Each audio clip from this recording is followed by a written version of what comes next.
And now we're on the other side, and you really have to be careful on this side, because what happens most of the time when my students do this shape is, because you're working two separate angles, one side and the other side, your finger position's like really important. So you really need to know where your finger position was on this side, and you're going to have to copy it on this side.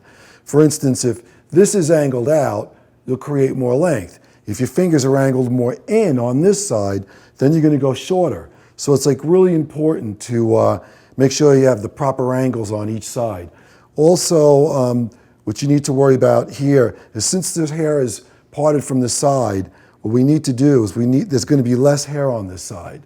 So what we're going to do is this angle will be a little bit more steep. So we'll get cracking here. Another way you can do this is take a little piece from each side and work back and forth. What lots of people do when they're working this shape is you'll cut a section across, all the way across, and what you'll do is you'll measure. You actually stand in front of your client or model or Courtney, and you actually measure, and you can go down these sections. If you work that way, you'll make sure that you don't wind up with one side shorter than the other. Okay, so let's get on to the other side. Now I'll take a little bit from this side here so we can see my angle and my guideline. Grab a little bit of my section here on the side, and I'm going to angle my fingers slightly out. And this is the more difficult side if you're right-handed. If you're left-handed, this is your easy side. So you start cutting this angle.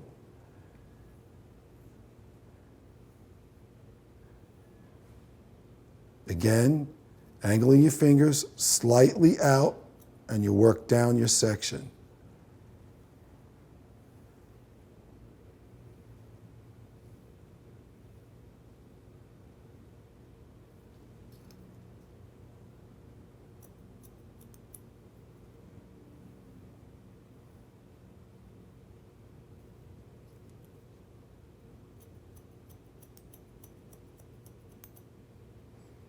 And you start creating your angle on the opposite side. Okay, so now we're working our second section in, where the hair grows from. Since this is the lower part of the side, this isn't really the top. We're starting right off on the side. When we were in the front, on our opposite side, we started in the front. So we're not incorporating that much hair from the front, or the top, I should say.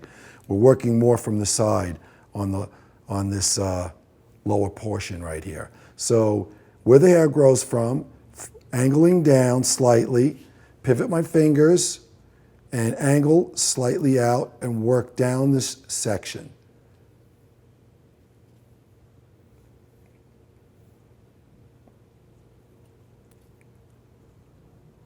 Working down this section, always keeping in my mind the exact placement of my fingers, just like it was on the opposite side.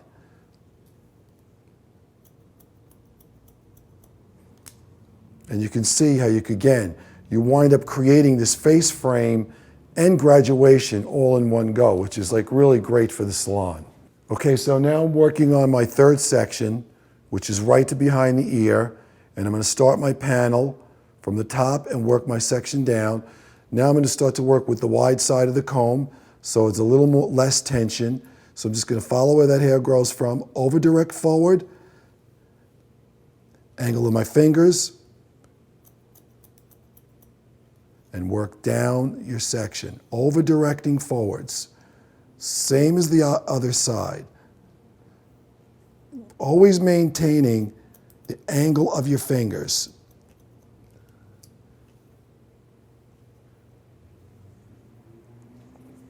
Okay, fourth section, again, everything over directed to you first. In so many of the videos that I work on, I'm always talking about our previous section. On this one, everything is over directed to your first section. Working nice and neat and clean, angle of your fingers, slightly out, and work right down that whole section. Always being consistent with your outline shape.